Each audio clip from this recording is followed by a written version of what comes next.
Morning, guys. Wanted to do a little Tech Tip Thursday this week. We also need to do a video for our giveaway block. Hey guys, just real quick, wanted to remind everyone that the Waffle for the B18 LSV Tech block is going on right now. Just head over to madscientistauto.com, pick you up one of the Waffle entry tees. They are limited in quantity, and once it hits, we will be waffling off that block. And so I figured that the best thing I could do is kind of make them the same, give you all some good info and how I like to do things exactly. So here we go. So just to point out and to reiterate the bearing choices we have, I've got mostly race and like a normal 3-layer bearing on the shelf most of the time for the engines we do regularly. And I want to be able to pick what I want. We do use a whole lot more of the regular bearings on mains. Race bearings, I usually try to stick to using them on like an H-beam rod as far as the rod bearings go. If you're using an H-beam rod, you can use a race bearing. You don't have to. If you're being super mean to it and it's a track-only car or it's a 75% of the time at the racetrack, then do yourself a favor and run some race bearings. If it's a street car, I like to use the regular, they're cheaper too, and they seem to last really, really well even in race applications. Half the time, this is what I had in my K series without an issue. So yeah. This is the difference between a race bearing and a, I guess this one, we've used this one right here for machine working. I believe it's a D series block, so I've not been super nice to this just to kind of hold the block with. But these have an outer layer that is soft. It kind of gets a hold of any little sediment that the filter misses and whatnot.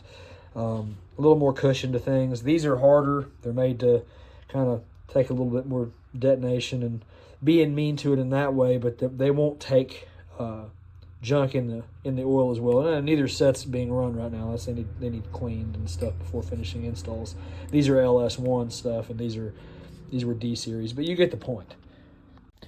I also get a lot of questions on how to clean these blocks before you assemble them, and it's even worse when I don't get questions on that from new people doing it, and they don't understand what to do and what you should do, at a minimum at least. But for the most part, like just some starting fluid in the right place and some compressed air would help a lot, or just starting fluid for that matter would help to not end up with a whole bunch of bearing damage basically on startup. So all right, guys, so this is the K-Series crankshaft right here. Basically, what I like to do, I'll run it through the cleaning tank. We're going to blow through all of our crank holes. A lot of machine shops, when we send these things off, or sometimes here, will drill out the set guys there and then clean them out really well with brushes and whatnot. And that is optimal. That is like the best thing you can do. But I mean, 3 or 4 cans of starting fluid and blowing through these holes and blowing them out with compressed air and a little bit of, elbow grease there goes a long way. That should be considered bare minimum. If you know how to drill and tap and you can get some big long wire brushes, you can weld to these guys right here and pull them out. You can drill them and pull them out, and you can tap those holes with 16th MPT and really, really flush these bad boys out. But at bare minimum, man, grab some ether with a straw, blow through every hole for like a half an hour, then compressed air and back and forth, and you'll feel a whole lot better about it. Most likely you won't get any old sediment through your new motor. Yeah, so.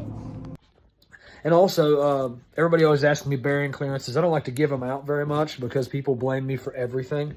So bearing clearances have a little bit to do with what oil you're going to run anyway.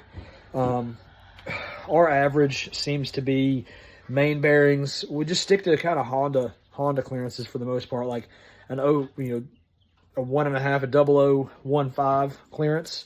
A little loose is better than a little tight on main and rod, but I think the factory on main is like a 10 to a 15. And that, anywhere in there you're going to be fine. If you're going to be mean to it on the rod bearings, I would go with like a 17 to a 002. a 0017 to a 002. Call it that. Like I said, loose is fast. If it's loose, usually people don't know about it. If it's too tight, everybody's going to know about it. So keep that in mind. I think that's it. This is quick and dirty, guys. Mostly my face, which is some of you think is very beautiful. Anyway, jump on the site, buy a shirt, subscribe, like. I can't say it right. Subscribe. Like it. Let us know in the comments what you'd like to see next, whether you like this format or not, what I can do to please you and make you watch the whole video and learn something. So thanks, guys. God bless you.